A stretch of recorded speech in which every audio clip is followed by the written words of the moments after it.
Olympic wrestler Sakshi Malik और विनेश फोगाट के दिल्ली के जंतर मंतर पर पिछले 26 दिनों से लगातार धरना प्रदर्शन पर बैठे रहने की वजह से पूरे देश में सियासत काफ़ी गरमाई है।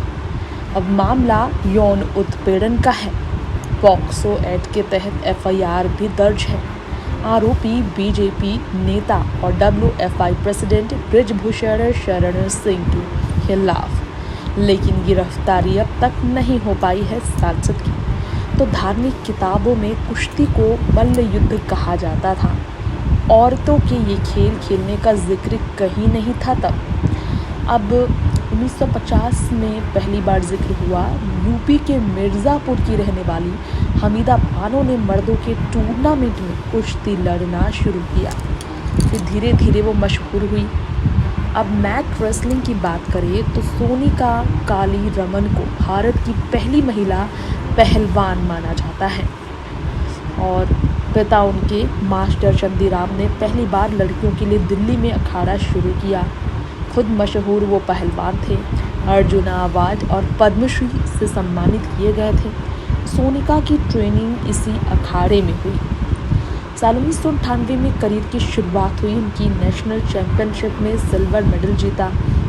2001 में भारत केसरी, 2002-2000 में एशियन वुमेन रेसलिंग चैंपियनशिप। अब वही अगर बात करें सोनिका की, तो जो अमेरिका में रह रही हैं, उन्होंने बहुत बड़ा खुलासा किया है। अपने कोच पर आरोप लगाए थे उन्होंने। तो ऐसे में प्रोटेस्ट को लेकर वो बात करती हुई नज़र आई और इस पर उन्होंने कहा कि मेरा आंदोलन करने वालों से कहना है कि रेसलिंग जैसे खेल की नाक मत कटवाइए। एक लड़की अगर एथलीट है जो 100 मीटर का स्प्रिंट मार सकती है, वो एक आदमी को मैट में भी ठूस सकती है। मैं नहीं मानती कि वो किसी आदमी से मोलेस्ट हो सकती है। वो लड़की खत्म हो जाएगी, पिट जाएगी, लेकिन मोलेस्ट नहीं हो सकती। वो सेल्फ डिफेंस कर सकती है। एक एक्टिव स्पोर्ट्स गर्ल को कोई यूं ही टच नहीं कर सकता। कोई ना कोई रीज़न ज़रूर होगा। मैं किसी विशेष के बारे में नहीं कह रही, मैं खुद रेसलर हूँ। रेसलिंग बहुत ताकत वाला खेल है। एक रेसलर का यौन शोषण नहीं हो सकता। कहीं ना कहीं उसका कंसेंट ज़रूर रहा होगा। अगर कोई कह रहा है कि कोई मुझे टच करके चला गया, तो वो चला नहीं गया, आपने उसे जाने दिया। ये कहती हुई महिला पहलवानों का तरीका गलत है, बोली सोनिका। उन्होंने कहा कि सामने आना चाहिए अगर ऐसा किसी ने किया है। आप तो शेरनियाँ हैं, डर कर बैठ जाएंगी आप ही, तो आम लड़कियों का क्या होगा। इसके अलावा ये कहा कि धरना करने या झंडा उठाने से कुछ नहीं होगा।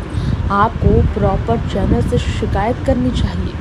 कोच होता है, फिर सीनियर कोच होता है, फेडरेशन के अधिकारी होते हैं, ओलंपिक एसोसिएशन होती है। नहीं सुनी तो कम से कम हर जगह थाने तो होते हैं। उस व्यक्ति को पकड़कर थाने ले जाना चाहिए। रेसलिंग का नुकसान हो रहा है धरने से। फेडरेशन ख़त्म कर दो, ये आप कह रहे हैं, तो फेडरेशन का काम कौन करेगा। कैंप इतने महंगे होते हैं, उन्हें कोई पेरेंट करा नहीं पाएगा। स्टेट, नेशनल, इंटरनेशनल तक जाने का रास्ता कैसे बनेगा। ये कहकर सोनिका ने जमकर महिला पहलवानों को लताड़ा और कहा रेसलर का पूरा एक साल बर्बाद हुआ। टूर्नामेंट कैंसिल हुए, गर्मी शुरू हुई। अब एक साल पीछे हम चले गए हैं। तो इस तरह की स्थिति लाने वालों से मेरा निवेदन है कि नए बच्चों को नुकसान ना पहुंचाएं। धरने प्रदर्शन से कुछ नहीं सुलझेगा, साफ कह दिया है सोनिका ने।